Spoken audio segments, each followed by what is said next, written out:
G'day folks, talk to Dr Tracy Westerman, a proud Nyamal woman from the far northwest, up in the Pilbara, Western Australia, and she runs the Jilya Institute, focused on Indigenous mental health, and committed on increasing the numbers of First Nations psychologists around Australia, addressing real issues here with the escalating rates of Indigenous mental health and child suicides, which we have the highest rates in the world, incarceration, rehabilitation, cultural issues, racism, and also where Dr Westerman and the team are focusing on programs, treatments of best practice, evidence-based intervention, research, and psychology scholarships for First Nations people. Solid work. And if you like the podcast, hit that subscribe button, be much appreciated. And we've also got a Patreon page. So if you want to help further the podcast, the channel, click on the link within the description. And if you contribute and want to roll with the squad, that'd be awesome. And want to thank our sponsors, Permobil Australia, the greatest electric wheelchairs in the land. Wouldn't be sitting in anything else but these four wheels right here. And they got great assistive tech also. So righto, let's get into it.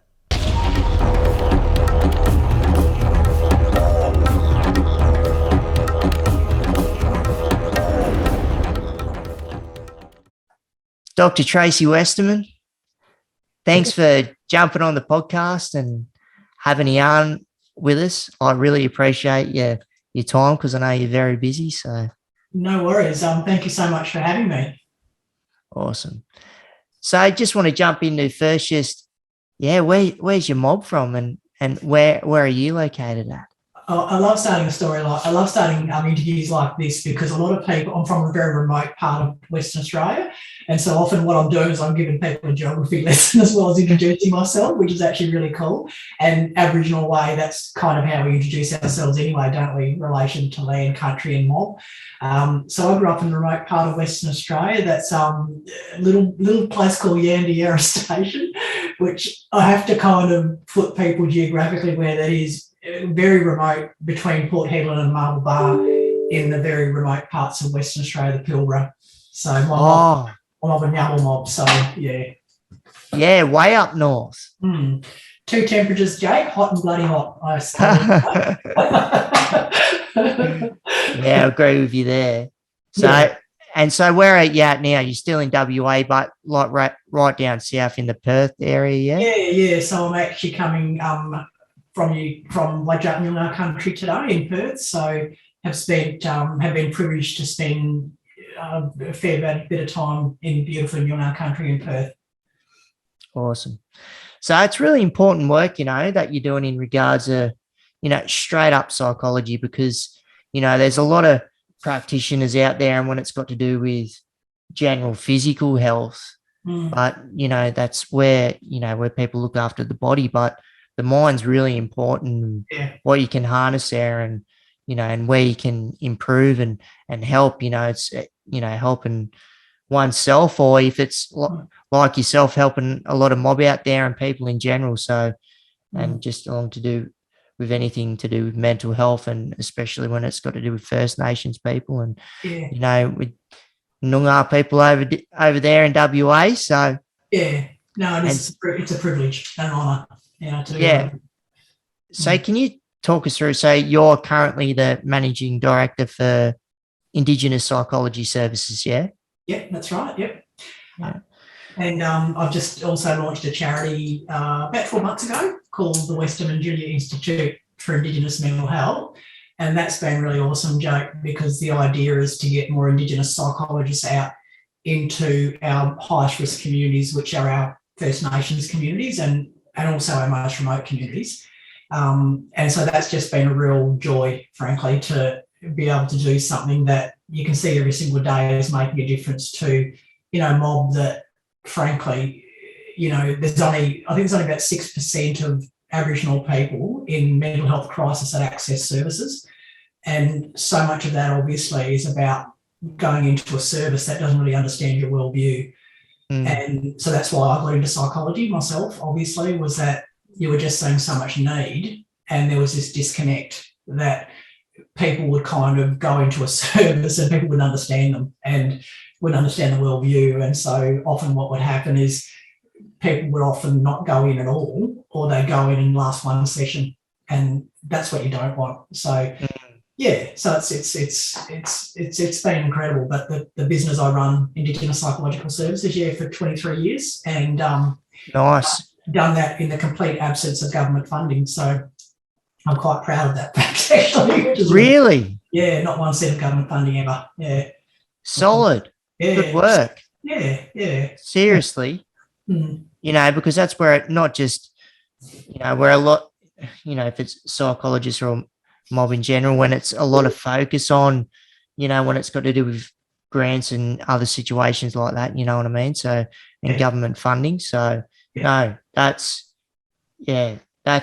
impressive. So, and has that always been the driver in regards to what got you involved into psychology? It's just seeing the need for our people and some of the, of where they're falling through the gaps in some of the scenarios. Yeah, definitely. And the thing is, I always say that, it's the hardest thing to go in and put your hand up to say that you're struggling. That's the first thing. And I always say that every single client is actually involuntary.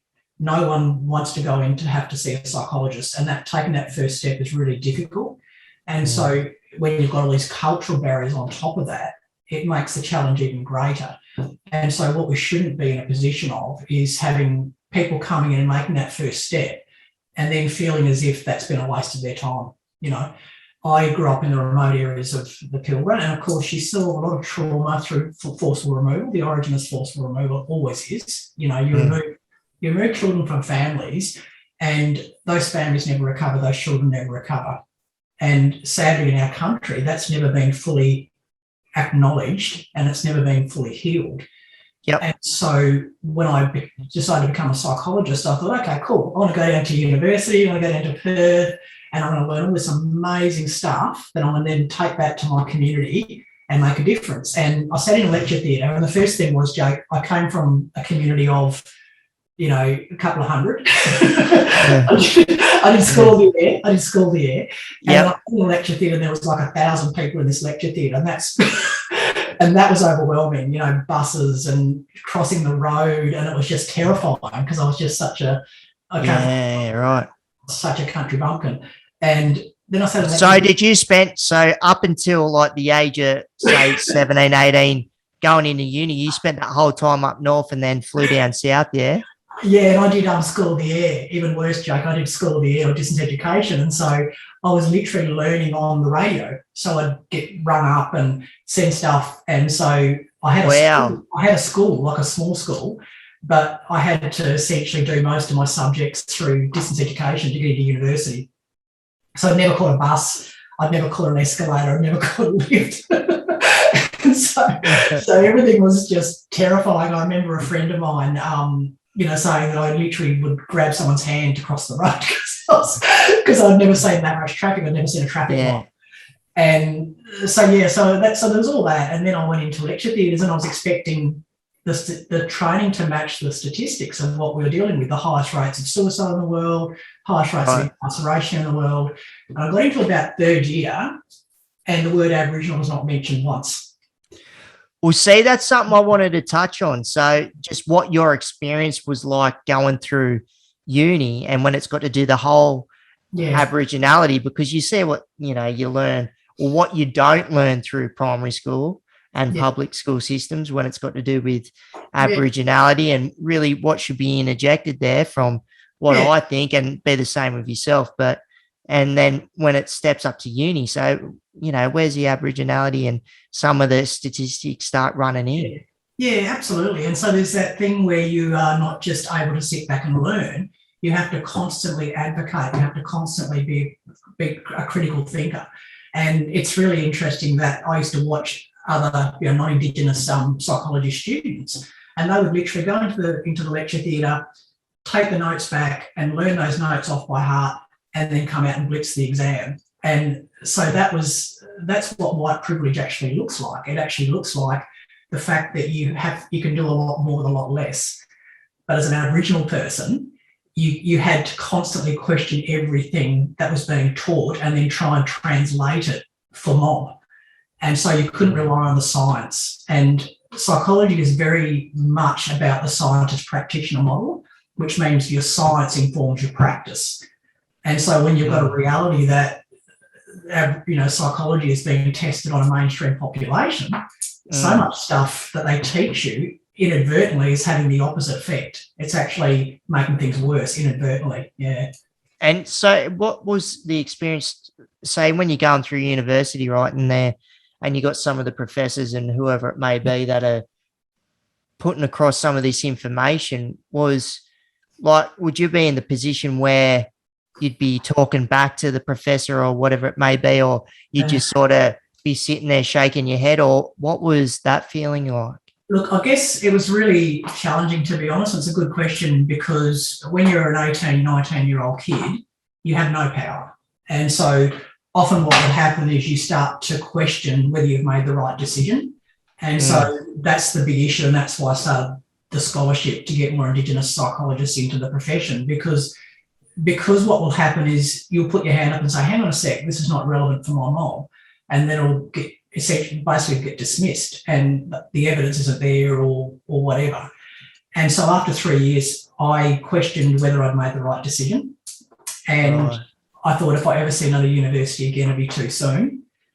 And I really questioned, I thought, this is psychology and I've got it wrong. And fortunately, I went out and worked in the Western Desert. And it's really funny, I look at that now, and I was 22 or something. Where's that out, like Kalgoorlie way and all that sort of area? Yeah. Warburton, Warrakana, Charlie, Blackstone.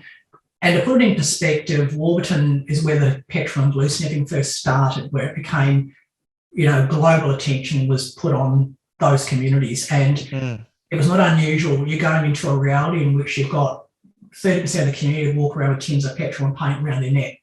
Just literally, solvent abuse was just so rife in those areas. And that was really challenging. I look back now and I go, what was I thinking?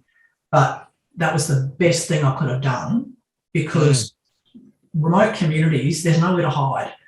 There's your learning curve. I'll honestly say that even now I reflect back, that was the steepest learning curve I've ever had in my entire life, by a country mile, because every day you were dealing with stuff that was so clinically and culturally complex that you had to respond to it. You had to deal with whatever you could. And so that experience gave me the confidence that I could actually do it, that I could actually make a difference. Yeah. Oh, yeah, especially being, like you said, there's nowhere to hide. No. So especially being exposed to some of those confronting images, and especially if you're seeing some, real young kids getting amongst like solvents and whatever it may be to, to get high in some sort of way. And just you saying that as an Aboriginal person and just trying to reconcile with what's going on in the landscape, but, what you can do to make that better. And so after taking that in, so with the time that was spent out there and just taking in that community, so what was your thoughts and next steps of like, okay, like there's science that I've learnt through uni that isn't always applicable to who we are. So what am I going to try and bring to the forefront of the science to what's a reality of our people and what's going to make it better for the communities? Yeah, and I think that's the thing, that the science is really useful. I'm not suggesting try it all out, but it's often good to give examples. Hey, so often I talk a lot about culture-bound syndromes or culture-bound phenomena, and a great example is you'd have someone who looks like they're floridly psychotic, so seeing and hearing things that no one else can see and hear, right? And if that happens to people, they're often diagnosed as schizophrenic or psychotic, because they have hallucinations, auditory hallucinations, they have visual hallucinations, they have all these things that put you into a diagnosis of a clinical disorder, which is schizophrenia or psychosis. However, you can also have people who are having spiritual visits of someone who's passed away, okay, which is very, very common for Aboriginal people. And so, 100%. So I've spent a lot of time, and particularly go to remote communities. Another example is people will sorry cut during times of grief. Now, how do you separate that from self-harm? And so the science is useful in terms of knowing what schizophrenia and psychosis looks like.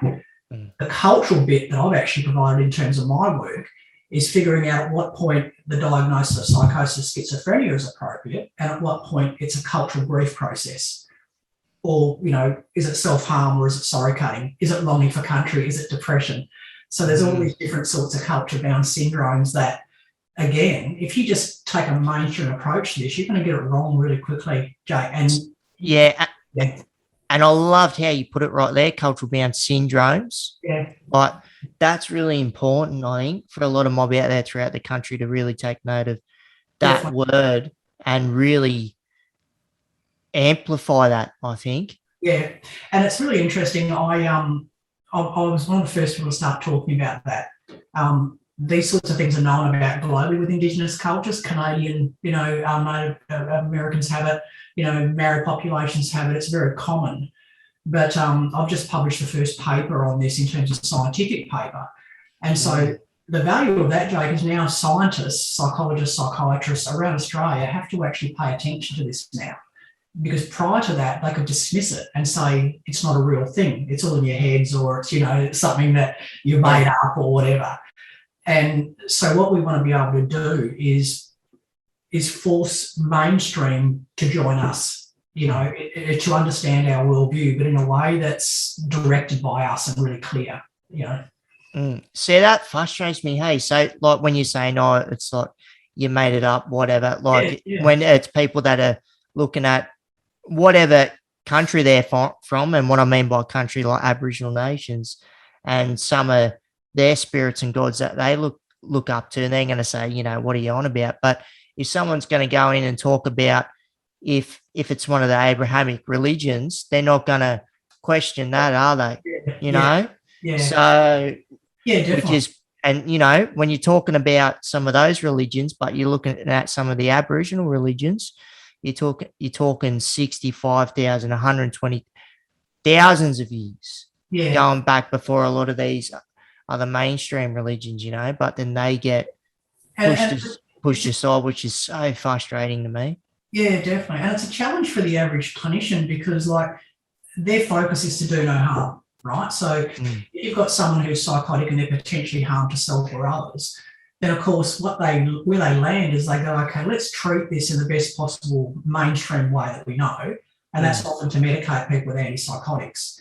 The trouble is, if you get assessment wrong, you get treatment wrong, you make things worse. And so what we've found with a lot of First Nations people who are experiencing culture-bound phenomena, things don't get better. Right? So what happens is they get medicated, and the symptoms don't actually disappear. So that's not what we want. Often what happens then is if someone's experiencing something culture-bound, cultural treatment, things get better. Okay, so that's yes. So cultural issue, cultural treatment, things get better. But I always say all roads lead to assessment. Get assessment wrong, get treatment wrong, make things worse.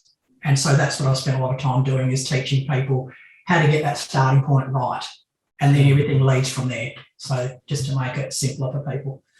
And who were some of your teachers, or if you're looking at some of the mentors, whether they were within community, like when you're out, west in the desert, or if it was back in Perth or even up north where you're from, that helped you along this journey carving into psychology, or just you as an Aboriginal person?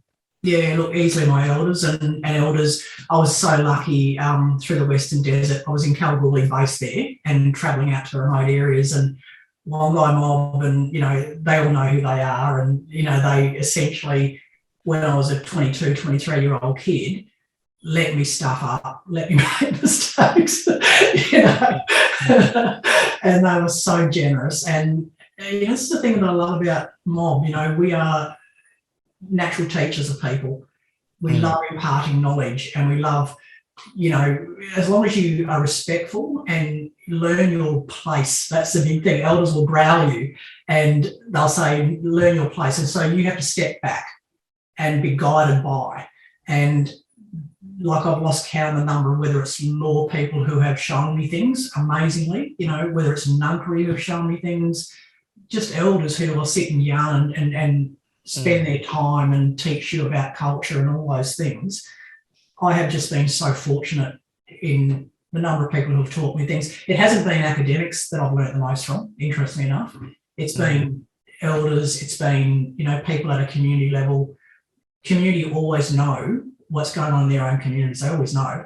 They just need the support from people like me to do the complex stuff, do the heavy lifting. And so that's when it works the best, is when you understand who's responsible for what, Yeah. And you're so right. When you got some of the elders, like, it doesn't matter who you are, what level of society you're in. If you are a doctor or a sports person, whoever it may be, like, going back home to country, like, your elders and your family's going to, pull you into place, and, where it's finding that grounding again. And, and that's what it's all about. And it's soaking in that, getting the dirt between your toes and the country that you're at, and getting in that atmosphere, and, it's leveling that out and trying to, and when you're going back to whatever the setting may be, it's, taking your culture and your people with you, and having that grounded base, And never forgetting where you're from, Jay. I mean, I remember once when I was flying around the whole of Australia doing lots and lots of different things, and I got asked to do a keynote presentation in a little place called Rogan, which a lot of my mob are from, and it's near Karratha. And I literally travelled for 2 days to do a 1 hour presentation in front of all my Nyamal mob, and and everyone's just going, "What are you doing? You travel for 2 days to get back to." And then when I started talking, and they introduced me, Dr Tracy Westerman, as a keynote speaker from the Nyamal mob, and you should see on my elders just the pride. And that's what I'm talking about. You never, ever, ever forget where you're from, and you always go back to country, and you always, provide. The pride in that is that a lot of, our mob, last generation, they would never have ever expected to see an Aboriginal person from their own mob do a PhD in clinical psychology. And for them to actually just witness that, and the pride in that in one generation, that's why you never forget, and you always go back home and you do all those things that you should be doing, Yeah, it's huge. And what's your experience been just from, like, where you grew up and then what you've seen, because obviously you're based over in the western half of the country, and just when it comes to intergenerational trauma? Yeah. Oh, look, it all comes, what we know with our high rates of suicide. We have the highest rates of child suicide in the world in Western Australia. And of course, where it affects us predominantly is the Kimberley have done the heavy, carried most of the burden of those suicides now for a couple of decades. And really the top half of Australia, sadly, is where most of the burden, top half of Northern Territory, top half of Queensland. Where it all leads to, Jake, always is with forcible removal. The origin is always the forcible removal. The science tells us that John Bowlby, who's considered to be the godfather of attachment theory, actually says if you lose a primary attachment, i.e. mum or dad, he says it's impossible to recover from that. Impossible. And so we've actually had generations of forcible removal. So that's the first bit. That's horrific. You remove a child from a family, you lose that ability to, your parents actually teach you about yourself as being loved and lovable. The predictability of that love and care and affection is what actually teaches you as a kid to develop your own strength of attachment and then pass it on to your own children. If that's lost, then how do you actually learn, how to attach to your own children? How do you actually learn how to respond to all the emotional needs your children have? Because you didn't have that in your past. Now, the additional layer that we've experienced in Australia is the fact that it was denied for 208 years. And the first step to healing, is that your trauma is validated. That someone says what happened to you was wrong and it should never have happened. And the fact that it took 208 years to happen meant that we've had generations of families who start to question their own trauma. And if you question whether you've actually experienced trauma, then the likelihood of you passing that trauma down without even realizing you're doing it is virtually guaranteed. Because a big part of what we do as psychologists is develop this thing called insight in people. When you actually are aware of the fact that I'm actually acting like this because of my history or because of my past or because of my trauma. If you don't even understand that you've experienced trauma, then there's no potential there for someone to have insight around that. There's no potential for someone to put their hand up and say, I need treatment for my anger, I need treatment for whatever, because they don't understand the origin of it. And so what we've done, not surprising at all, is when people have trauma, it's very common that they repeat the patterns of their own trauma. And so I'm not surprised that we have these pockets of the Kimberley, the Northern Territory, Queensland, parts like that, where you have a suicide in a family, and then you'll have generations of suicide that just gets passed down, if you like, through families, through communities, and that's what trauma actually looks like. That's what intergenerational trauma looks like. Big time, yeah. You see, because with my grandfather, he come through the stolen generation through Kinchela Boys Home in New South Wales, and a lot of my family did, and you can just see how, I personally see it, how it's trickled down, but also through a lot of other families and mob around the country where it's been affected. And that's what frustrates me when they go, just get over it. This happened years ago. It's like, no, this perpetuates. And what you were talking about, whether that's, suicide and then certain other likes of trauma, and it just, and without people not even going through life, and where this stuff sits in the subconscious, and like what you're saying, whether it's anger or forms of self-harm or whatever it may be, that just comes out without not knowing it, and that's those forms of intergenerational trauma, eh? Yeah, absolutely. And you were hardwired to react to the world in a certain way. And so, often if you're around, for example, lots of other people who have experienced trauma, you pass that trauma back and forth. And so it's actually very common that, you have a trauma as a kid, you're more likely to have a trauma as an adult. And there's an actual scientific name for it. It's called repetition compulsion. So, for example, if you have anger that's normalized in your family home, for example, like anger becomes normalized, then, you almost develop a sense of tolerance for it. And so you are hardwired to react to the world in a certain way without realizing that you are. And often what will happen is, say, for example, you look at someone who's, who is that way, that has, anger becomes normalized. They'll often say things to me like, sis, I didn't even realise all of a sudden it just went bang. And I didn't actually recognise the build up to it. Okay. So that's what the hardwiring component is. And so my job is to get people to be tuned in to the build up. And so then we've got more of an opportunity to actually prevent the bang. A bang might be anger, or bang might be a suicide attempt, or bang might be whatever. But the insight stuff is really around that giving people that awareness and strategies to actually prevent it from getting to that point. And we haven't done that with mob at a level that it needs to be done, based on the history.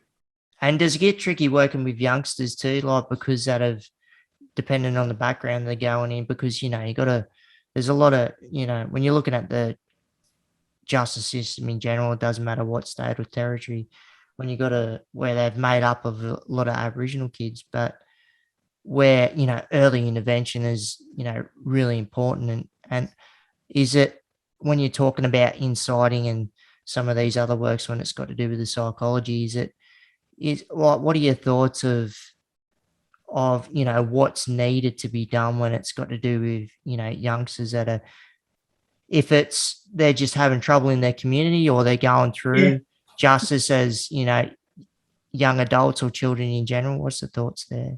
Yeah, definitely. I mean, the early intervention side of things is that, I guess you look at somewhere like the Kimberley, where what we're finding is a lot of our suicides, and interestingly enough, a lot of our crimes are highly impulsive. And what that means is that people look as if they overreact to interpersonal conflict or whatever. And so what we've actually learned, I guess, is that we're getting there, and what we want to do is we want to teach young kids in particular this thing called distress tolerance skills. Because what we find is that we have pockets. right, of high risk, whether it's intergenerational families who make up the burden of the suicides or make up the burden of the crime rates or whatever. And so what we want to do is we want to identify those families and get in there and do early intervention for those kids that are more at risk of those sorts of things because they've been exposed to known risk factors.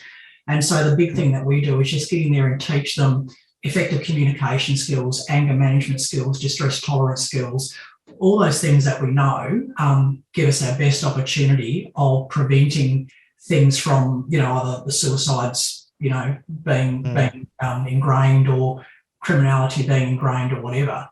But what we're not actually doing is we're not actually identifying those high risk regions and proactively getting in there and doing early intervention prevention.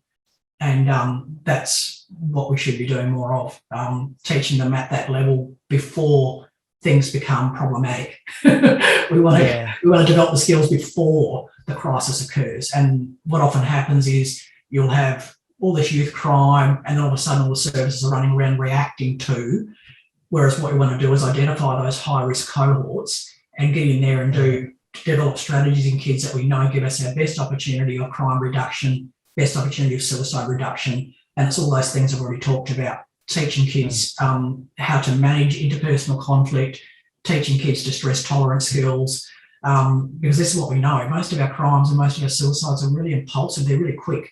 They'll have a relationship breakdown, they'll have an argument, they'll have a blow up, and then they'll just go bang. And then they'll do things at this level that means they're not able to access the higher level thinking part of their brains. And that's what we know impulsive crimes and suicides actually look like, that people can't step outside of emotion and access that higher level thinking part of their brain. Very, very common with people that have attachment loss and very common with people who have trauma. So there you go. So what does it look like to you if it's getting in allied health components within the community, if it's multifaceted teams, different disciplines? Like what would that look like? Yeah, look, it's different types of intervention. So for us, for example, we know that if you look at crime as an example, we know that there are around 80% of Aboriginal people will never come into contact with the justice system. So we need to be really clear about this, is that if we did this thing called Geo Mapping of Crimes, what we'd find is that you go into any region, for example, if I went into Port Hedland, it's a really good example, that's got a population of 20,000, pretty high Aboriginal population area. You'd actually find there's probably about 20 families that make up all of the crime data. And the reason why is because exposure to criminality, it tends to increase the chances, increase the odds that someone in the next generation will end up in prison, someone in the next generation will end up, in child protection services, whatever. So it makes sense for us to proactively go into those high-risk families and do focused and targeted intervention in those families to prevent that process, people coming into contact with the criminal justice system. And so that's what different types of intervention prevention actually look like, that you proactively go in there, identify those sorts of families who, are at high risk for, contact with the criminal justice system, and provide them with the coping strategies and tools and those sorts of things that we know prevent the odds of that occurring. Yeah, great. And just want to jump into the Westerman Jilya Institute for Indigenous Mental Health, and just want to know, what's involved here, and just with the reasons of really sort of starting this up and elevating it. Yeah, I love telling this story because it started out of frustration, Jake. We had, but it's now become so optimistic and full of hope, really. It's been incredible. The highest rates of child suicide in the world in Western Australia and in the Kimberley, and how the government's responded to that is they've had 4 successive inquiries. So they had the 2009 Hope Inquiry, they had the 2016 parliamentary inquiry. I was an expert witness at that, the 2018 Senate inquiry, and 2019 Fogliar inquiry. Now, you don't need to be an educated scientific person to know that inquiries give you nothing useful. That's right, yeah. And look, the evidence speaks for itself. Suicides have continued to escalate as governments continue to have inquiries. And so I got really frustrated and went, okay, people are missing the point here. People are missing the point that our remote communities are our highest risk communities. they're missing the point that access to services is a massive issue for people. But many of those kids, every coroner's report concluded that all of those children were dying from what's referred to as system failure. And system failure is a nice way of saying a lack of access to culturally appropriate services, right? So I picked up the phone that day and I did a media release, and I donated $50,000 of my own money to start the Dr Tracy Westerman Indigenous Psychology Scholarship Program.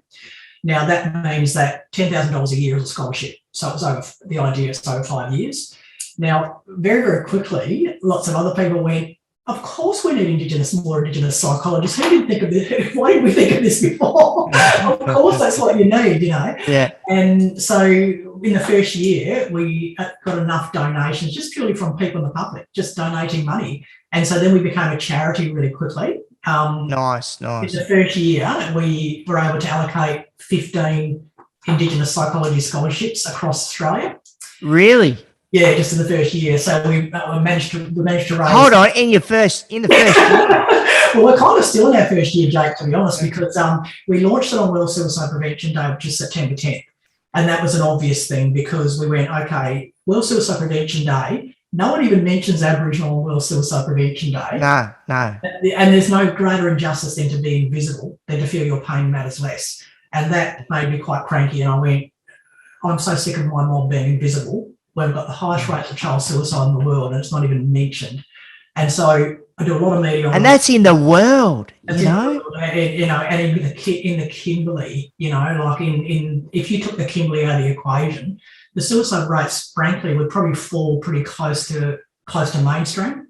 So for me, you sit there and you go, what have government been doing? Like when you've got children should not be dying from want in a world of excess.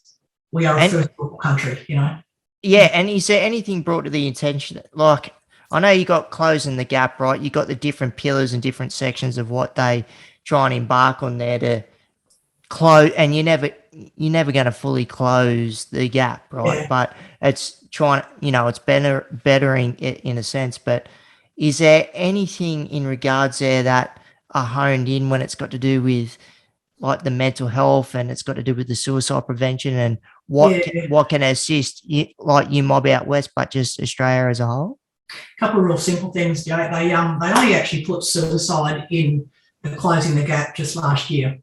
And so I guess that's the first thing. Like, we've got the highest rates of child suicide in the world, arguably amongst the highest rates of Indigenous suicide, amongst the highest rates. And it's not even considered to be one of our targets. So they've only just put that in. The second thing that I will be doing with the Jilya Institute is no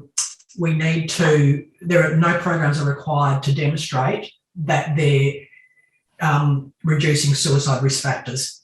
So all this money that's been put into suicide prevention, there's not one program, except for the ones that I deliver, that the Jilya Institute are going to hopefully expand across Australia, that have actually shown that they're reducing suicide risk.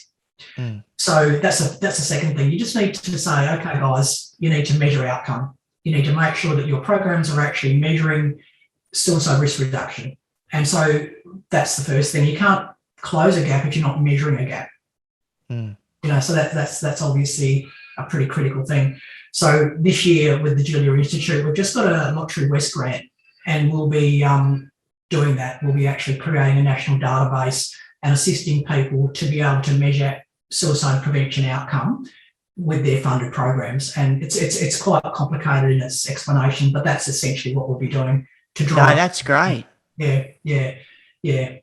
Because that's not going to only help mob as a whole, because research, like the important work of having First Nations psychologists and helping mobbing community, so important, but where you can back it up and have that research and data, because that's what the government and other entities run on when it's got to do with data and number and figures.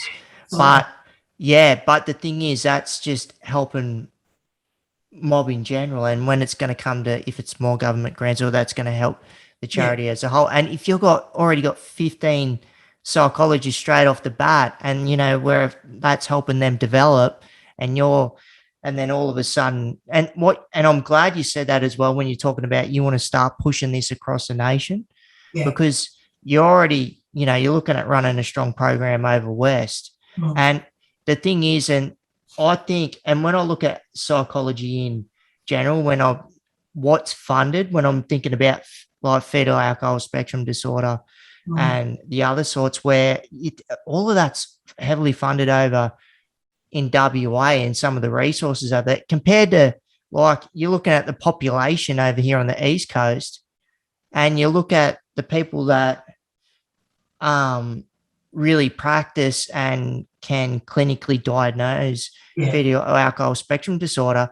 It's nearly night and day between East Coast and West Coast, even though the population is greater over there. But and even some of the research that I know of, and it always seems to come out of Fitzroy crossings when I look at if it's phase D or other sorts, suicide, and why is that, when it's always honed in on, from your point of view, from the research and data? Look, I think some of it is basically because of the history, that sadly the Kimberley has had, the highest rates of suicide. So of course that's been a focus with people. But I will actually say though that even though I'm based in WA, I've spent probably most of my time, I spent about 10 years living in New South Wales, and I spent most of my time travelling. I trained about 40,000 practitioners across Australia, and that's every single part of Australia. So the great part of that is that they've all been accredited in my unique screening tools, all those which I developed quite a number of. And so the great part of the Jilya Institute is that it's going to be really easy for us then to capture all that data that's been, whether it's in Alice Springs, whether it's in Kempsey, whether it's in Cherbourg, whether it's in, Sydney. There are so many people who I've trained that the great part of it is that they're all using these screening tools that enable us then to capture all that information to unlock answers to questions that we've never had answers to at a national level. So it's really exciting stuff, the Jilya Institute, in terms of what we're going to be doing. I should actually say also that we've got 26 students now, so we've just announced another 11. We had a fundraising concert in Perth that is really exciting. World Suicide Prevention Day, we had John Butler headline. Nice, yeah. Jenna Williams, Bo Jessie Pigram, Naomi Pigram, Kobe Morrison. And so it was this big, massive concert that everyone worked pro bono for free, and we ended up raising $140,000 in ticket sales. And just people just donating money. Hey, it's just been incredible. So we announced another 11. So now we've got 26 Indigenous psychology students that we're financially supporting, but I also personally mentor every single one of them. That is great. Yeah, it's really 26, cool. And they're all situated in WA, yeah. No, all over Australia. So they're all over Australia. Yeah, right. So we've got one in Kempsey, actually, one just outside of Casino, one that's based in Sydney, one that's based. We've got the first Indigenous Tasmanian psychology. She just graduated last year as well. Wow. She's going to continue on and do her masters. I think we've got about 9 in Western Australia, 7 in Queensland, 1 in Northern Territory, about 6 in South Australia. So yeah, it's all over Australia, which is pretty amazing. And about 8 Indigenous male psychology students. So that's really cool. God, you're building an army of this mob, eh? I'm building an army.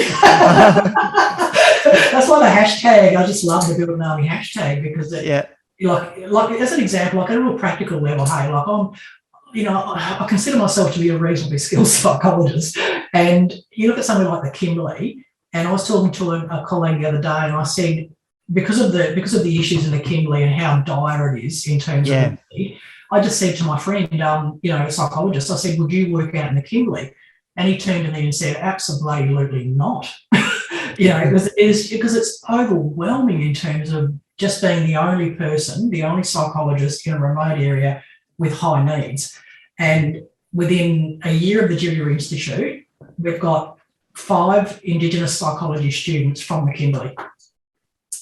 So they will all be ready to go back to the Kimberley within a few years. Now, when you have a situation like, remoteness, the complexity of the culture, all that sort of stuff, but you've got, say, 20 Indigenous psychologists in that region, it becomes effortless in lots of ways, because you've got a pack, you've got an army of Indigenous psychologists that can actually help with all the circumstances that you're dealing with every single day. So That's so powerful. yeah, it really is. Yeah, especially when you're sending this young mob back to, if they're training wherever it may be, and then they're going back home, because the thing is, like, you're going to have, like, and the way I approach, because like with my work through Culture Connects, like, and where that's through the disability front, but when I'm talking to a lot of mob, like, it's not like, I'm Wanneroo or Kamilaroi, but I don't go to, if it's Central Australia or,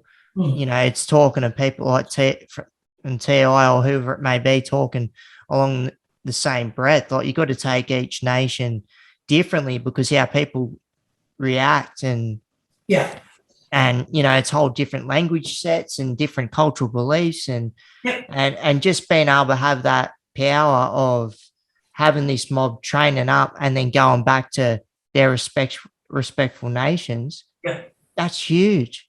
Yeah, it's massive. And in a sense also, you have what you have, and you've seen this in every community you've gone to, is that you have people who, like, because I'm from a remote area, when I'm in a remote community, I just come to life. I just absolutely love it. If you haven't grown up in a remote area, it's really challenging. It's not something that's comfortable for you. And local people never leave. Local people will never, ever, ever leave. They're passionate about their communities. They'll work and work and work until, everything is addressed to the extent that they're capable of. And so why not train local people up? I mean, it just makes so much sense, at many levels. And then the next bit, of course, is that I'm just getting a little bit tired of the Aboriginal person always being the support act. The Aboriginal education worker or the Aboriginal police liaison officer, or, and that's not suggesting that all of our amazing First Nations people don't do amazing work. But what I was finding when I was doing my training workshops all over Australia is you have... It's sort of the tokenism of it in a way, yeah? Yeah, well, it's more of a systemic racism that even when people... Even when people advertise jobs, they look at certain things, they've never in their brains have this idea that they have an Aboriginal psychologist. And when you point it out to them, it's almost like there's a rebel, there's Aboriginal psychologists, yes. And so, do you know what I mean? Like, we actually are more than capable of. And so the thing I love about my students is that I say to them all the time, I should be able to drop you in a room with any psychologist in this country and you can more than hold your own. And they go and bring it on. And they're all getting distinctions. They are incredible in their scientific craft. And they also have that cultural complexity on top of it. And so they are extraordinary. And 26 of them now. And they are, I want them to put me in the shade, and they are, and I want to feel dumb around them. Come on now. Here's the thing, is this thing that the scientist's brain to me is really interesting. I always say to people that people think that we're concerned about the things that we have already been proven as scientists. Actually, we're concerned more about the things that haven't been proven, that we don't know. And so I'll put my research out there, and what I want these students to do is to prove me wrong.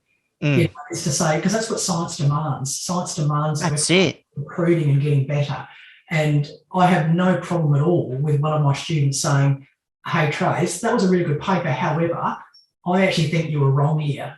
That's music to my ears. that's where we're getting, Well, that's it. It's, just finding, if it's a new frontier of whatever it may be, and if it's, looking through a different lens, and it's always good to, no matter, like the level that you're at, it's continuous learning, so, and if you can find that through your students or whatever it may be, but not just what your students are learning or what you're learning, are you seeing within general academia, are they starting to take note of more of what's going on throughout the nation and to do with Aboriginality? Yeah, definitely. And I think let's be really blunt here. Universities have dropped the ball. They have not. They've dropped the ball when it comes to ensuring that anyone in the helping profession is culturally competent. There's no minimum standard or minimum requirement. So we are doing a lot of work now with universities to be really clear about the prerequisite. They need to embed Indigenous curriculum within their psychology degrees, which they don't do. They'll teach you a mainstream training and then they'll have a side order of cultural awareness 101, which is, it's not good enough, And so the army of psychologists, they're inheriting my research. And so essentially what they're then able to do is continue to contribute to an Indigenous-led evidence base. Whereas at the moment, what they're doing is they're doing their honours or masters or PhDs on a mainstream evidence base. And so they're not plugging up any gaps in our knowledge. And so that's, again, the great thing about the Jilya Institute is that all of my data and research, all of my 26 students get pole position to actually do their research on furthering that and continuing to an evidence base that has been developed by Aboriginal people for Aboriginal people. And that's where we need to be. And then when that happens, we provide mainstream with irrefutable evidence of cultural difference. And then they can't deny its existence. Whereas at the moment, you can get dismissed quite a lot and say, well, there's no evidence to support that. Well, there's no evidence that this exists. So my culture-bound syndromes paper, Joe, that's a classic example. That now that paper's actually been published, they can't now dismiss that culture-bound phenomena exists. So that's a really important thing. And the next bit is that someone in New South Wales, one of my students in New South Wales can replicate it over there. One of my students in Queensland can replicate it over there. Yes, it's mostly West Australian based, that paper. So that's what I'm talking about in terms of they can then replicate that in different parts of Australia, which is really exciting. That's it. It's like, we're all First Nations Australians, but then it's like having the mob that are, taking that from WA, but divulging it and then utilising those tools to how it would work within their local communities, that's for sure. Definitely. And look, I've travelled a lot around Australia, so anecdotally I know, like I even yarning with you. Yeah. And straight away when I said, spiritual visit, you're nodding your head. And so I know that this stuff exists all over Australia, but you need to put it in a format that mainstream cannot deny. And that means in a scientific form. So, how do you make culture scientific? Well, you test it and test it and test it until First Nations people agree that it exists, and then they can't argue with it, Yeah, true. And hey, have you got Mr. Ken White or some of these other politicians taking note of this or what? Oh, look, the thing I love about the Jilya model is that it's grassroots. Like it's Aboriginal people going, we've got this, and it's people. We're not beholden to political support. We're not beholden to certain government support. We will get there, no doubt. In terms of monetary support, no. Yeah. Because I'm just thinking, this is so important. I'm just thinking, are they sniffing around and seeing what you guys are doing and saying, hey, yous are doing good work? Well, X, Y, and Z. I'm just, Yeah, not yet, but look, and they are. Look, they certainly pay attention to it. And the good thing about having a charity is that we'll employ some people soon. So we've got a general manager starting soon, a research manager just through our research grant. Up until this point, it's been everyone, it's myself and a couple of board members working on our own time. So we haven't had any staff in Jilya. So once we get staff on board, we can start to then develop those, research funding and grants and relationships a little bit better. But well, it sounds like it's only going to snowball big time from here. It's good, solid work, and it's not. And like with what you're doing, and you got X amount of 26 mob that you got training up, and that's huge. And then you said 8 males, yeah. So, and then you got research behind it, and having those other facets that are that's galvanizing what you're doing and the importance of it, which is huge. The great thing is too, Jake, is that you look at philanthropy, right? Look at Philanthropy Australia, where high net wealth individuals and what they donate to, and something like only 5% of very wealthy people in Australia donate to mental health and suicide prevention. 5%. That's nothing. Nothing, and the reason why is because I can't see the outcomes. The Jilya Institute, around about 85% of our money that's come in has been philanthropic, has been donations through our website, has been high net worth individuals, donating. Funding a scholarship recipient or whatever. And that's what I love about it, is that we have a diversity of base in terms of the people who that enables Jilya to run, which is just perfect, Yeah, I totally understand that. And when you're looking at the 5%, because I'm also thinking from when you're looking at the disability front and you're looking at invisible disabilities, Yes. when it's the stuff you can't see physically. So then that's harder to gauge when you're going to put money up against that, and that's whether it's got to do, in some sort of facets to do with the National Disability Insurance Scheme. And, and if it's not having, it's just ongoing. And I can really feel that frustration too. And like a major frustration of mine is like when you're looking at overrepresentation of mob in general, when it's got to do with incarceration. So what's your thoughts of when it's looking at different lights of what should be done instead of just throwing mob in jail, when you're looking at, cultural rehabilitation facilities or other sorts of different accommodation outlets? What do you think's more appropriate than just throwing mob in jail and just letting them rot? What's your thoughts? Look, the first thing again, we need to get people before they end up in jail. That's the obvious thing. And we have a prison love affair in this country. We love locking people up. And in fact, we are the highest incarcerator of Black people in the world, in Western Australia and in Australia. So to put it in perspective, 6 times the rate of Black incarceration as during South African apartheid. And it's interesting when people say things like, well, you can't look to America and, you can't compare Australian issues to America. Yeah, because it's much worse over here. We have 2.6 times the rate of incarceration of Aboriginal people compared to African American populations. So we have a George Floyd moment every month, right? So I guess the first thing is that what we're doing in the Jilya Institute is we're looking at developing our own unique assessment tools, which will enable us to identify early risk factors for criminality. That's the perspective of what to do with people who may be at high risk, like the youth and all those sorts of things. Do early intervention, coping strategies, all those sorts of things I've talked a little bit about. But the big thing that's really missing, it's like the elephant that no one wants to talk about for some reason, is racism. And the contribution of racism to the over-incarceration of Black people in this country. And we've done a bit of work around developing cultural competency in police. I did a pretty big project in South Australia. And what we're able to do is we've got a couple of tools that measure cultural competency, and they're the first ones globally that have been developed. What that enables us to do is we've been able to figure out what predicts cultural competency.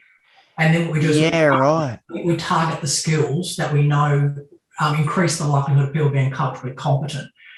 What that actually gives us a possibility of doing in this country, which is actually a global first, is looking at whether increasing the cultural competency of police results in lower rates of incarceration.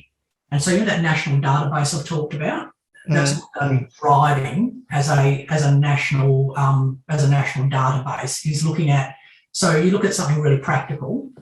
In South Australia, their highest risk region would be Port Augusta, right? Yeah, Port Augusta, yep. And you know that, and any state, you can name a certain region that is your highest risk, 100%. You know what I mean? And so, whether it's Palm Island in Queensland or whether it's Townsville, there are high risk regions. So what we actually do then is go into those high risk regions and develop, test cultural competencies, target the areas of need, evaluate those outcomes in terms of improved cultural competency, and track it against local crime data. So then what we're able to demonstrate at a scientific level is, do improvements in cultural competency of police result in lower rates of crime, lower rates of police, over-policing, essentially. And then what happens is that local data will feed into the state data, feed into the national data. So then it becomes more solvable. It means that if we improve the cultural competency of police, watch the crime rate fall. It's so important. Yeah, so it's statistical, but it's also really clear about the sorts of things that are making an impact on the crime rates. Whereas at the moment, we don't know any of that. We don't do any of that. No, and that's only going to help, the justice system as a whole. And, when it's got to do with mainstream Australia, because you've got so much subconscious bias, like with a lot of, it doesn't matter what the profession, and I've felt it too, even when everywhere. Yeah. Yeah, you know, when you're walking through the door and you're already being judged without them, you know, and that's already sitting. They're not even thinking it, and it's already, you know, the judgment's already there. So You can smell racism a mile away, can't you? That's what I say. You know, it's a look. It's all that sort of stuff that you know, with disability as well. You see the look, you see the body language, you see the non-verbal cues. You know, it's you can see it a mile away. You know. yeah, because it'd be good, like with what you're building there, like, you know, if it's got to do with, because I'm just thinking when it's got to do with disability, also when you got to do, if it's, you know, intellectual, cognitive, psychosocial, Yeah. and when you're looking at mob, just because in New South Wales, and this is New South Wales Justice, their numbers, right? Like a lot of, and this is just to do, yeah, so with the kids. So you got 73% of the First Nations kids that are coming in incarceration in New South Wales have got some sort of form of disability. That's huge, you know. Yeah, and then when you're looking at indefinite detention and people not, you know, unfit to plead, and like you're looking at over your way, WA, and when you're looking at Marlon Noble, you know, spent 10 years in a Western Australian prison and, you know, not being even convicted of a crime, you know. Most, vast majority of Aboriginal people wouldn't even meet the benchmark for fitness to plead up in the Pilbara, you know, and the rates of incarceration, you know, in my region, and you see it everywhere, the are just absolutely astronomical. The other thing, Jake, I just want to get back to in terms of the crime stuff is the big thing that comes out from Aboriginal people who end up in custody. So we want to prevent them from getting there, but when they get there, there are no Indigenous specific programs. So they're all from the UK or from Ireland or from whatever. And so what will happen with an Aboriginal person ends up in prison for whatever reason, they will go, okay, I want to actually now improve myself. I want to get some treatment that will actually address the factors that resulted in me getting here in the first place. And a big thing, obviously, is identity. Like most of the suicides I respond to, frankly, have some sort of identity issue implicated in them. So people struggling with their identity, okay, whether it's because of racism, lateral violence, whatever. So racism is a very, very, very big predictor of lots of things. 30% of depression is accounted for by racism alone, right? So then you get into a prison environment and you get these mainstream programs and they don't actually deal with things like racism. They don't deal with things like identity. They don't deal with things like all the cultural stuff that we've talked a lot about. And so what happens is they're not actually addressing the Indigenous specific factors that led to, mob getting in prison in the first place. And so that's a massive issue. And again, a big part of what we're doing at the Jilya Institute is figuring out the sorts of unique risk factors that Aboriginal people have and designing programs around those unique Indigenous risk factors, like identity, like cultural resilience. What separates an Aboriginal person who ends up in prison from the Aboriginal person who doesn't end up in prison? Often this person has more robustness, cultural resilience than the other person. So our programs will also look at developing up robustness, protective factors, those sorts of things. But it has to be Indigenous specific. That's the thing that people don't understand, Big time. And is that programs that say certain justice organisations, like whatever the state may be, that be able to have a hold of, but if it's also something that can be implemented to have where they can run programs within their prisons that can help Indigenous people, Definitely. The idea behind the Jilya Institute is that we'll become essentially like, the training institute. So people can, if they're going, look, because I get this a lot, I get people saying, oh, sis, we've got money for suicide prevention. How do we evaluate that? And so we'll be able to help them do that. Here you go, here's a tool, here's some content, here's how you do it. We can mentor people around that sort of stuff. So absolutely, they should be deferring to a centre of excellence, if you like, that's run by Indigenous people for Indigenous people, rather than going into a mainstream service that, is going to teach them mainstream stuff. So, and you're sort of thinking of a lot, like instead of going into prisons also, there might be in the future where this may help build up, like you might have a prison, but maybe a part of it might be more culturally appropriate or I'm just thinking along when it's got to do with Yeah. cultural rehabilitation. So Yeah, there's got to be all those things, Joe. There's got to be early intervention. There's no investment in that. Something like 80% of the corrective services budget. I look at Western Australia as an example. They have a $1 billion corrective services budget. 900 million is spent on locking people up, essentially. And what's that saying? You know, if you build it, they will come. You know, let's build more prisons. And of course, that if you're not providing people early intervention and prevention activities, and by the way, it costs a lot of money to lock people up. it does. $500,000 a year to lock an Aboriginal kid up. Mm-hmm. So prevention, early intervention, justice reinvestment costs significantly less. But for some reason, we are a country that just loves locking people up, whether it's black people or white people, more so black people, obviously. But we have this prison love affair in this country and an early intervention allergy, really, and a prevention allergy, you know, like it's insane. 100%. And if you're looking at some of these private prisons, like where, you know, they're going to be wanting just to bring these people in, like, because you got one, like some just up the road from us on the Central Coast, like new ones that have popped up at Grafton and some of these other ones and they're just accumulating people, you know. And well, the thing that's really interesting, hey, so the strongest predictor of criminality is the early normalisation of criminality through an early prison sentence, right? Mm-hmm. So the minute you actually normalise criminality in someone's environment, it increases the odds that that will be their pathway.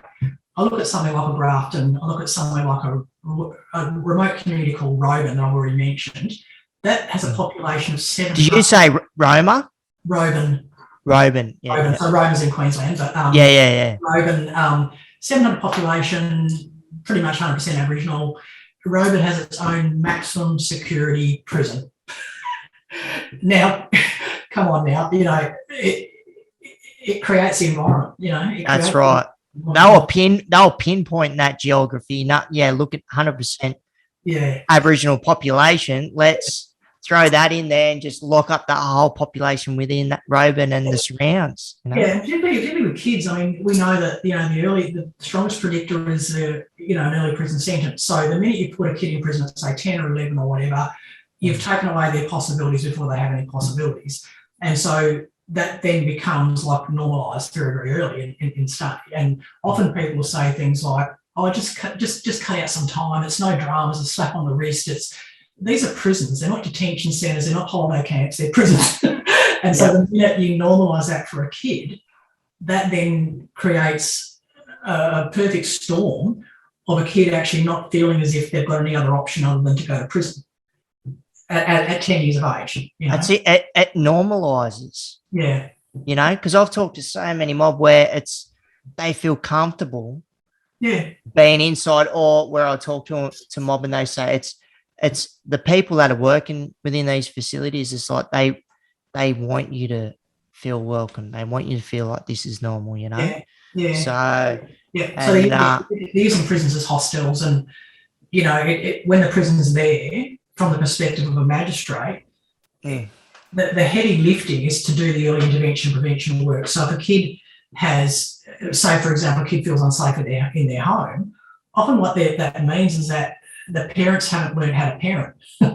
So the parents have their own compromised attachment. The heavy lifting is to deal with that, the compromised attachment that from their own trauma and all the rest of it. Untreated childhood trauma is the strongest predictor of people ending up in prison. And so if you're not dealing with the untreated childhood trauma, it strongly predicts violence, it strongly predicts incarceration rates, it strongly predicts child removal. So the heavy lifting is to do that. The easy lifting is to just send a kid to prison, you know, because the prison's right there. And so what's going to end up happening in Australia is that prisons cost so much to run, Jake, that we're going to actually end up running out of money. And maybe we'll have to get to that it becomes an economic argument that, you know, what we know. It already is. Like, it's insane. Yeah. We can say early intervention costs a hell of a lot less than locking someone up, you know. Yeah, 100%. And in between that early intervention, or when it's got to do between, you know, the community and the actual jail itself, incarceration units, when you're looking at the justice system, when you're talking about, you know, when you got the judges and the barristers and the lawyers. So what, like, do you think there should be more cultural based, like if it's got to do with actual cultural court systems, like Yeah, there already is, like yeah. you got Corrie Court in New South Wales and Murray Court in Queensland, but do you think, and where that was adopted, you had, because you, what I noticed and what I've seen over the years where we've adopted a lot from First Nations Canadians, like Yeah. Canadian Aboriginals and their systems. So do you think, there should be more, cultural, what components do you think should be when it's got to do in that justice system before Yeah, they reach an incarceration unit? and this is where we need to drive this ourselves as Indigenous psychologists, right? So, Mm, yeah, look, it's great stuff that's happened and worked in Canada. That's great, but our situation is very peculiar in Australia. So, example would be, I was in Newman not long ago, and you have one person there who's a Madu interpreter. That's for the dominant language up there. So he's a Madu interpreter. You have an Aboriginal person charged with a crime. The Aboriginal person has English as a third language. Then there's the issue of around the copper said I did it, so maybe I did do it. So there's this thing called other race effect that's actually really interesting, and that means that any Aboriginal will do. Now, in the US, what they've actually found is the other race effect that any black person will do has actually resulted in something like 50% of crimes being overturned based on DNA evidence. wow, That's insane. It's insane. So you hear that on the ground. You hear people saying, "Well, the copper said I did it, so I must have done it." Right. So take all that out of the equation. What actually happens is the district magistrate, comes every month to Karratha. Now Karratha's 400 kilometres away from Newman. So what actually happens is the fellow from Newman has to get himself to Karratha to have his case heard in front of a magistrate that's come from Perth. The one Madu interpreter for the whole of the Pilbara gets rung up and says, you better get to Karratha because you have to interpret what the magistrate's saying to the Aboriginal guy who's been charged with this offence. So essentially the Madu interpreter is acting as if he's the lawyer. Now, this is justice Aboriginal style in a first world country.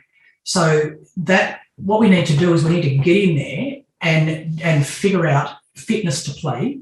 We need to get in there and actually we've developed tools around this to actually determine people's understanding of a police, of a judicial process, all those sorts of things, and they're psychometric tools basically.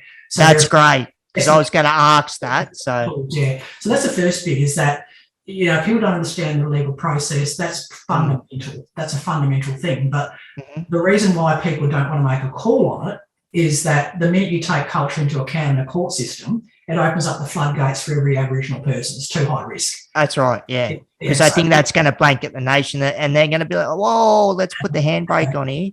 Exactly. So when you actually don't even understand, when English is your second and third language, you can't instruct a lawyer, you can't do all those sorts of fundamental things that, we should be able to do when we're actually in front of a magistrate or a judge. Then that's something that really needs to be sorted. And what Canada did years ago is they brought this thing in called Gladue. And Gladue it's in legislation, and that came into legislation, I think, in 1989. And what that meant was that if there's an Aboriginal offender or an Aboriginal victim, the magistrate or judge is required to have this thing called a Gladue report. And a Gladue report goes into all the background cultural aspects of why they've ended up where they've ended up. And that's great. It's fantastic, yeah. And because it's in legislation, that then means that the government have a legal responsibility to make sure there's enough people to do Gladue reports. And so that's what we're finding in Australia, is that the magistrate does not have the cultural context, or the judge doesn't have the cultural context. And so often what they're doing is they're doing whatever they can with what's in front of them. And assessment hasn't occurred in the most culturally appropriate way. So the magistrate or judge can't base their sentencing or rehabilitation on the sorts of things that led to the person being in front of them in the first place, in terms of treatment and all that sort of stuff. So all roads lead to assessment, I always say. Get assessment wrong, get assessment right, you clean up all this stuff that we've been talking about, really. That's right, 100%. And going back to a lot of those tools that you've touched on, and having the right assessments in place before you bringing down the gavel and just, sending mob off to prison, because it's just insane, like the numbers that are out there. But so if you if you had a magic wand, right, and if you're looking at, if it's got to do because you got, urban, rural and remote. So if it's looking at services Yeah. that can be implemented in community, when it's got to do with, if it's psychology, touching on, if it's helping people in and around justice or disability or whatever it may be, because people are always talking about services and having lack of. But what would it look like to you if you could put that magic wand around it and build Yeah. up community? I guess that's why I started the Jilya Institute, I guess. And look, a magic wand would be any First Nations person in distress could go into a service and get best practice. That's the litmus test. It shouldn't be, oh, hang on a sec, I better ring the Aboriginal medical service because as a white fella, I don't know what I'm doing. Because then you've lost the opportunity for an Aboriginal person who has taken that difficult step of saying I'm in distress. And given that we only have 6% of Aboriginal people in distress who actually access services, that needs to increase, that needs to get to 100%. That shouldn't be a circumstance that people are in distress and don't feel safe enough to go into the services that are available to be the best version of themselves they can be. And so it's everyone's responsibility. Yes, we've got the army of Indigenous psychologists, but what we also need is for white fellas to join us as well, non-Indigenous people to feel as affected by this, that there's a responsibility there. When you come from a position of privilege, there is a greater responsibility for you to do more of the heavy lifting, because First Nations people have been intolerably burdened for too long. We are 3% of the population. We cannot continue to have to address the highest rates of Indigenous suicide in the world, the highest rates of incarceration in the world. We need non-Indigenous Australians to join us equally in being as affronted by these statistics, because ultimately we're all Australians, aren't we? That's right. Comes down to at a basic level. Yeah. 100%. Doesn't matter if you're black, white or brindle. It's, jumping on and helping build this army, like you say, hashtag that. So, and that's, and then getting to, because mob for so long, been getting sick of seeing, it's been the merry-go-round of different services coming in the community. And it's like, oh, this ain't going to work. They've tried this. But if it's on a united front and having strong, multifaceted disciplinary teams come in, whether, being First Nations and then having, white fellas and other people coming on board and, really cementing their places within, the urban, rural and remote environments, because it's so important. We've got a long way to go, but we're getting there though. And I am so convinced of this Jilya model. And a lot of it also is, here's the thing, as First Nations people, like we've had, for some of us, this is our first generation of workforce participation. I was very lucky. My mum's dad worked as a taxi driver in Port Hedland, and how lucky was that? That I'm now in, third generation of workforce participation. That's really unusual, and so we're playing generational catch up here. We really are. And so I think this generation is now challenging the world at a level we've never seen before. They're now going, we're psychologists, we're lawyers, we're doctors, we're psychiatrists, we're whatever. Bring it on. And all we want is for non-Aboriginal Australians to join us and support us in that journey. We're prepared to do the heavy lifting here. 100%. And that's what progress is, isn't it? Progress is that you close the gap in a generation, Yeah. No, touched on it. Solid. So, Dr. Westerman, I really appreciate your time, but is there anything that you wanted to cover in regards that you're doing at the Institute, or some of the research and data, or anything else that you're covering there? Because it's really important work. I want to make sure that you get this out and broadcast it to the atmosphere. So yeah, definitely. And I think probably the easiest way to go is to just say to people that, just get on to our website, I guess, which is Jilya is spelled Jilya, and Jilya means my child in my Nyamal language. And people get that straight away, because this is about our children, and this is about our children having a future free of the highest rates of incarceration, the highest rates of suicide. We shouldn't continue to pass that burden on to our children. And so the best thing to do would just be to get on to just literally Google Jilya, and the Jilya Institute will come up. and you can just contact us. And if you're an organisation that's remote or just wants to, join us in this partnership to drive best practice across this country, then just get in touch with us and drop us an email and you can be part of it. And if you want to even sponsor a scholarship, that's $10,000 a year for a scholarship. And that's changed down the back of the couch for some people, and then you can feel as if you're contributing to, putting an Aboriginal psychologist into a remote community. If you're an organisation and you think you can even place a student, for placements or employ a student upon graduation, so many opportunities, Jake, but just get in touch with us. And, it's really exciting what we're doing, so it's great. 100%. That's awesome. So you mob out there, you heard hashtag build an army,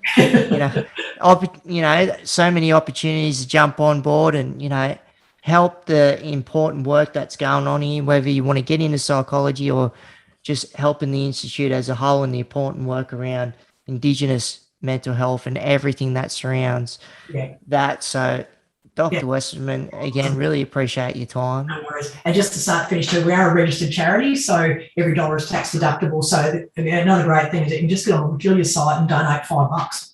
You can donate $1. You can donate, so that's the great thing about this whole story, Jake, is that people sometimes go, oh, I need to be really wealthy. And, no, you can donate $2. And we have had people donate $5 and it's just really cool. Oh, really? Yeah. Like we've had, and I love those donations. We've got I've got to tell this story because it's so awesome, but we've got. Yeah, get it out there. We've got a pensioner who, and it just brings tears to my eyes. These stories just bring tears to my eyes, but a pensioner who donates $10 a fortnight, $10 a week, and it comes in every week. And eventually I went, this is really interesting. I'm going to, personally email, and because I do that when I see these regular ones, and I emailed them. She just was overwhelmed, and she said, my daughter has married an Aboriginal man. I'm a pensioner, and I didn't feel as if I wanted my grandchildren to have a better future, and I can't afford very much, but I can afford to at least do this, and I know that this is the best opportunity to make a difference to my grandchildren's future. And she donates $10 a week every single week, and it's just extraordinary, honestly. That wow, that's awesome. Yeah, doesn't matter if it's the person that you're talking about just now, or if you are some high flying philanthropist, so it comes people that want to donate and help. That it comes in many ways, shape, and form. So I really appreciate you sharing that story, but also importantly, the work that you're doing within the community over in WA, but just where that's spreading as a whole. And I really, hope it, we start really building some of these psychologists up, and hopefully some of the other allied health components really take note of this and where they can jump on board as well. Definitely. And look, we also need to be conscious of the fact we're only 12 months old. And look, I know Jilya's inherited like 2 decades of research and data, but we only launched 12 months ago. And once we employ a full-time person, which is very soon, and a couple of full-time honestly, I don't want to wish my life away, Jake, but I reckon, if we maybe check in 12 months' time, I reckon we are. I reckon the Jilya Institute is going to be doing some pretty awesome things across this country. Just to predict that. Just quietly, no. Just quietly, just between me and you. Awesome. Well, really appreciate your time for jumping on the podcast, spreading that out, awesome. The love and the important work. And 12 months time, we'll touch on base again and see how the Institute's going. You can hold me to it now. Awesome. Awesome. Thank you, Jay. You have a lovely day. All the best. You too.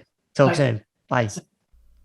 See, folks, after that yarn, you can see why we need more First Nations, Indigenous psychologists around the country in and around Indigenous mental health. Much needed. Doesn't matter if it's urban, rural or remote. Need to get this mob out there. And you can help with the scholarship programs. As she said, she's building an army.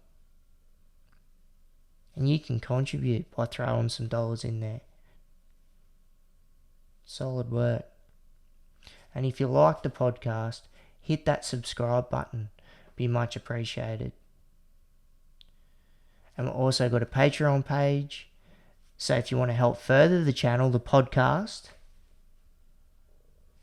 the link is within the description. Check it out. And there's a tiered system in there. So if you choose one of them and you contribute, that'd be great. And if you want to get in contact with me, you can get me via Instagram at straightrollingcheetah or email one word straightrollingcheetah@gmail.com. And we've also got a Facebook page, Keep Rolling with Jake Briggs, so check it out. I want to thank our sponsors, Permobil Australia, the greatest electric wheelchairs in the land.